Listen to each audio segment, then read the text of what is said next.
Oi, gente! Vamos dar continuidade ao decreto 7508, tá? E nesta aula iremos estudar especificamente sobre o planejamento da saúde, tá? É a parte menorzinha do decreto. Nós já estudamos aí a parte da organização do SUS, né? Lembrando que o decreto ele trata de 4 pontos principais, né? Que é a parte da organização, agora nós vamos estudar o planejamento, tem a parte da assistência à saúde e tem a parte da articulação interfederativa, tá? Então, esse vídeo é sobre o planejamento da saúde. Então, vamos lá, vamos tentar entender essa parte. Primeira coisa, nós temos que lembrar que o planejamento da saúde nós estudamos um pouquinho lá na Lei 8080.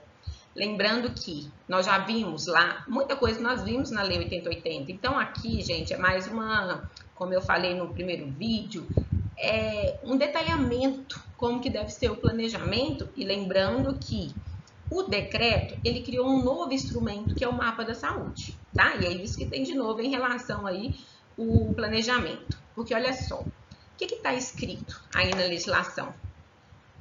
Acompanha comigo, ó, que o planejamento ele é ascendente e ele é integrado, né? O que significa ascendente? Significa que começa no nível local e vai até o federal. O que é o nível local? O município, né? Então, primeiro, os municípios planejam, né? Faz o planejamento através do instrumento que a gente já conhece, que é o plano de saúde.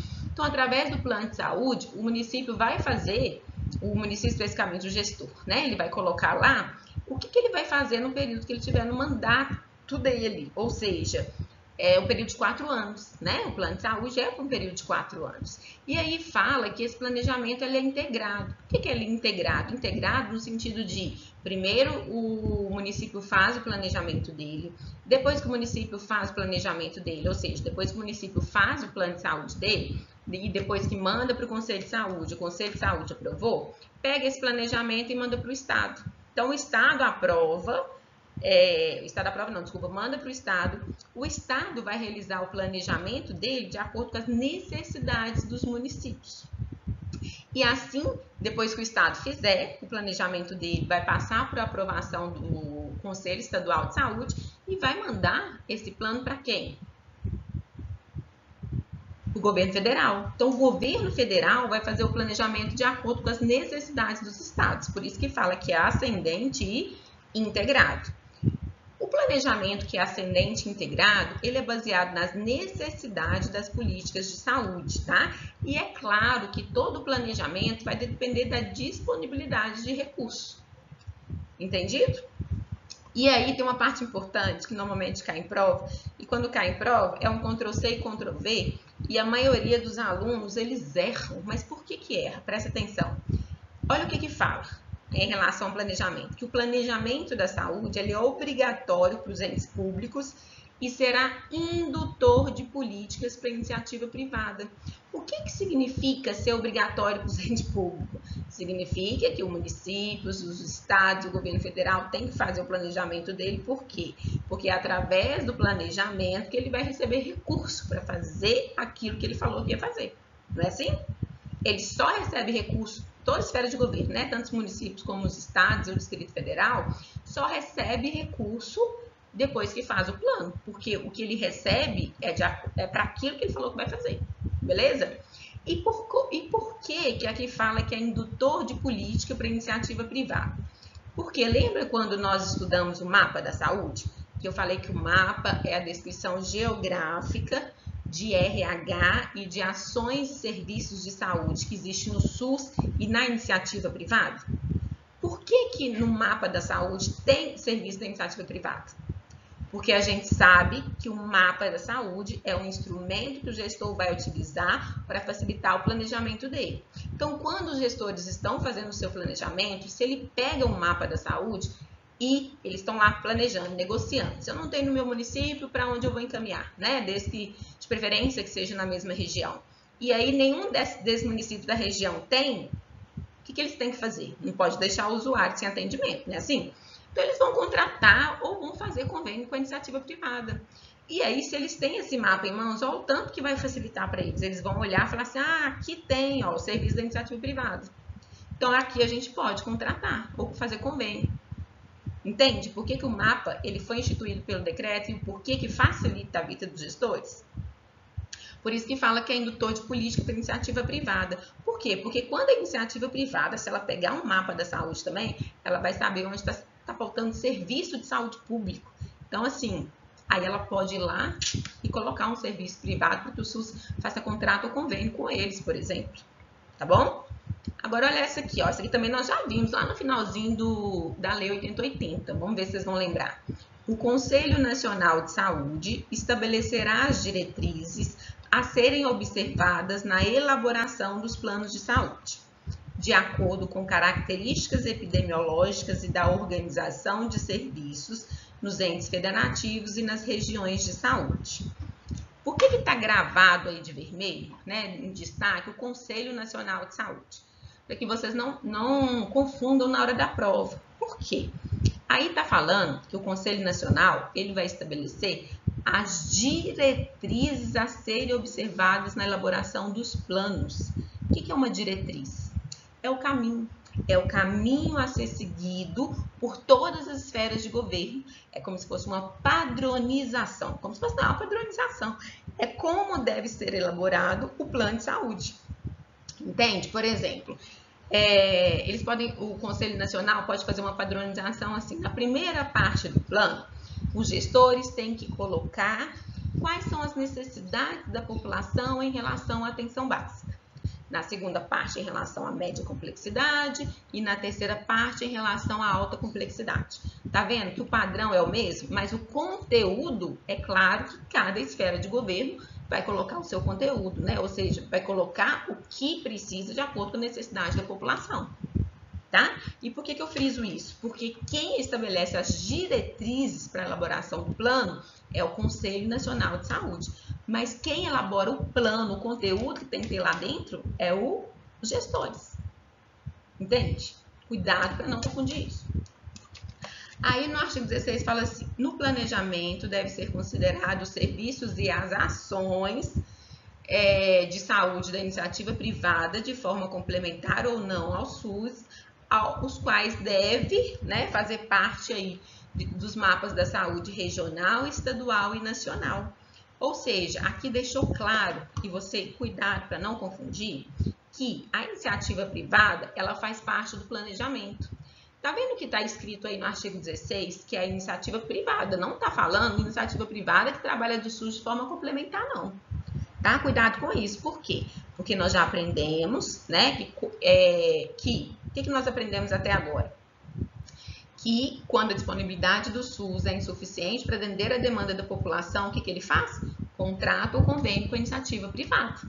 Então, a iniciativa privada ela só pode participar do SUS de forma complementar. Foi o que nós aprendemos até aqui. Ok. Mas aqui nós estamos falando de planejamento. Então, falou de planejamento, né? Eu tenho aí a iniciativa privada dentro do mapa da saúde, tá? Que não é de forma complementar.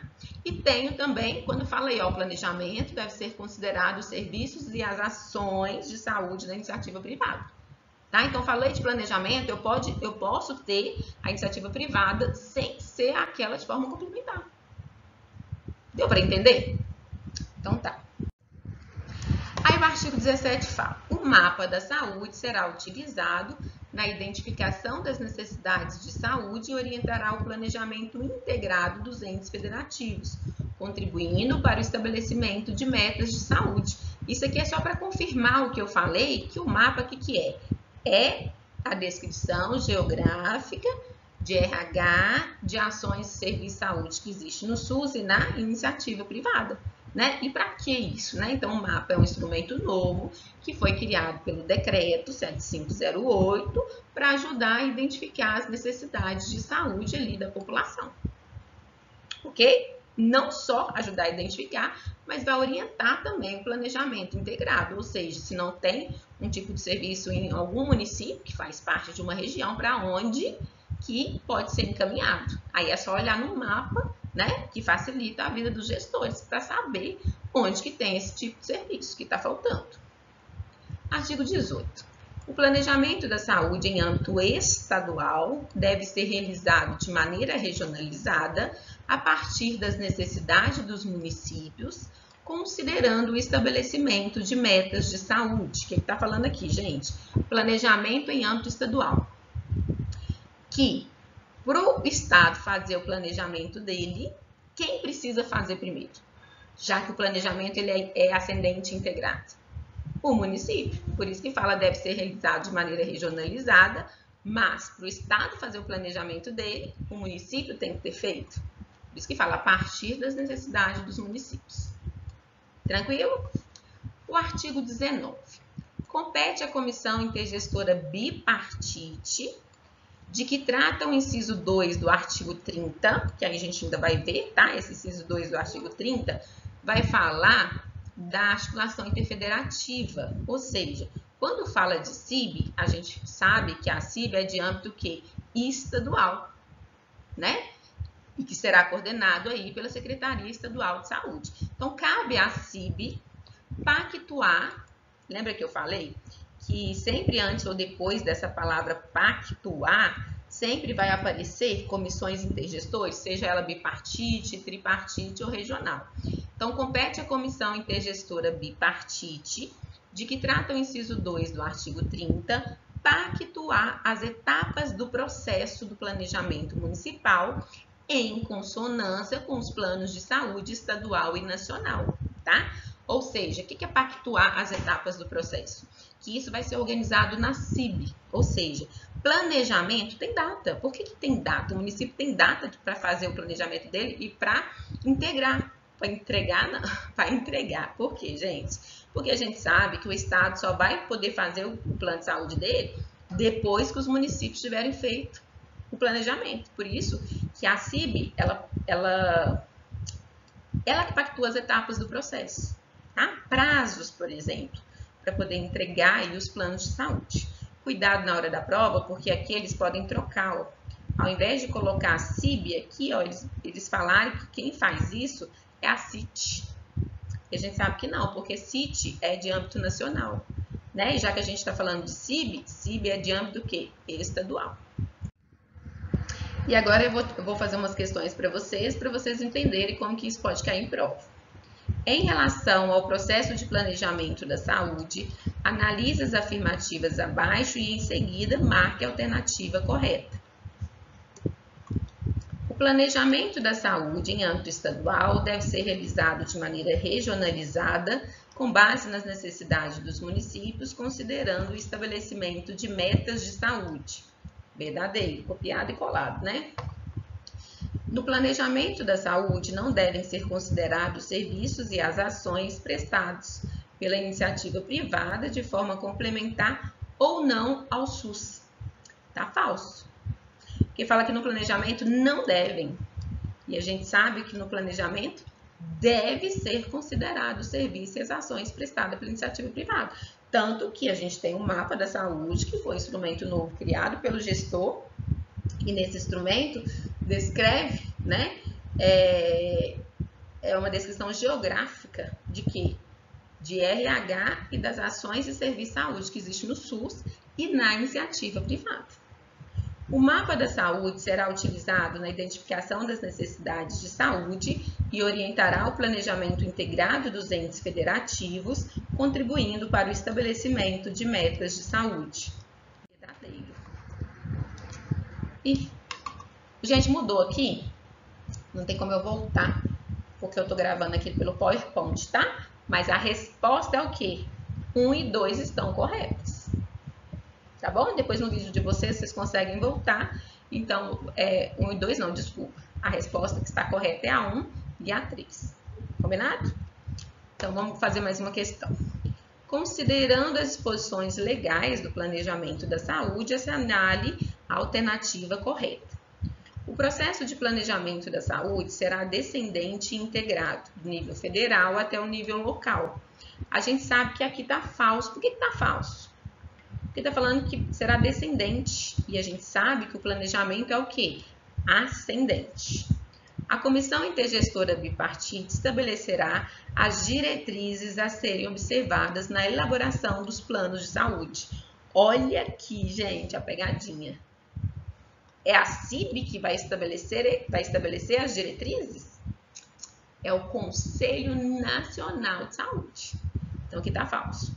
C. O planejamento da saúde é obrigatório para os entes públicos e será indutor de políticas para iniciativa privada. Verdadeiro, né? Certinho. Provavelmente a resposta é essa. Mas, vamos ver as outras. Compete ao Conselho Municipal de Saúde pactuar as etapas do processo e os prazos do planejamento municipal em consonância com os planejamentos estadual e nacional. Tá falso. Por que tá falso? Porque a competência aqui não é do Conselho Municipal. Quem faz isso é a CIB, Comissão Intergestora Bipartite. No planejamento do SUS não devem ser considerados os serviços e as ações prestadas pela iniciativa privada, mesmo que de forma complementar.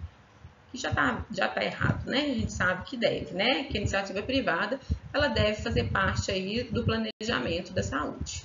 Então, a resposta aí, letra C, de Cristo me ajuda, tá bom? Eu vou parar esse vídeo aqui nessa parte, porque vou fazer por blocos, tá? Porque às vezes você tem dúvida, quero assistir só a parte do planejamento. Então, você vai lá e acessa o vídeo aí que fala do planejamento, tá? Então, eu vou terminar aqui e na próxima aula continuamos aí com essa parte da assistência à saúde. Fiquem com Deus e até o nosso próximo vídeo. Tchau!